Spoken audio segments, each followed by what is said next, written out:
نفس کے تزکیے کے لیے دوسری بنیادی چیز اتباع سنت ہے، اللہ کے رسول صلی اللہ علیہ وسلم کی سنتوں کی اتباع۔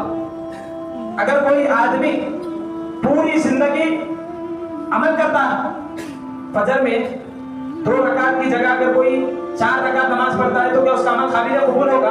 ہرگز نہیں۔ تو پیدائش سے لے کر موت تک، شعور سے لے کر موت تک انسان کو اللہ کے رسول صلی اللہ علیہ وسلم کی اتباع ضروری ہے۔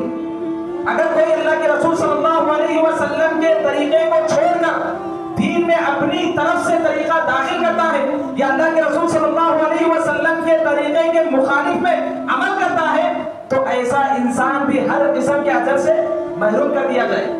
آج دنیا میں یہ جو بدعات و خرافات ہے، اس کی وجہ کیا ہے؟ شیطان نے لوگوں کی نظروں میں بدعت کو سنت بنا کر پیش کیا۔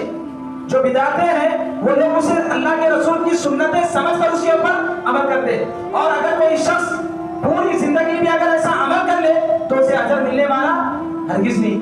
قاضی فضیل بن عیاض فرماتے ہیں فَإِنَّ الْعَمَلَ إِذَا كَانَ خَالِصًا وَلَمْ يَكُنْ ثَوَابًا لَمْ يُقْبَلْ۔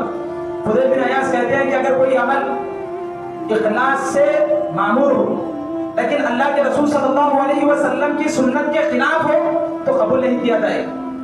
وَإِنْ كَانَ ثَوَابًا وَلَمْ يَكُنْ خَالِصًا لَمْ يُقْبَلْ۔ قاضی فضیل بن عیاض کہتے ہیں کہ اگر عمل اللہ کے رسول صلی اللہ علیہ وسلم کی سنت کے عین مطابق ہو لیکن اس عمل میں اخلاص نہ ہو تب بھی ایسا عمل قابل قبول نہیں ہوگا۔ تو معلوم ہوا کہ کسی بھی عمل کی قبولیت کے لیے 2 بنیادی شرطیں ہیں۔ سب سے پہلی شرط اخلاص اور دوسری شرط اتباع سنت ہے۔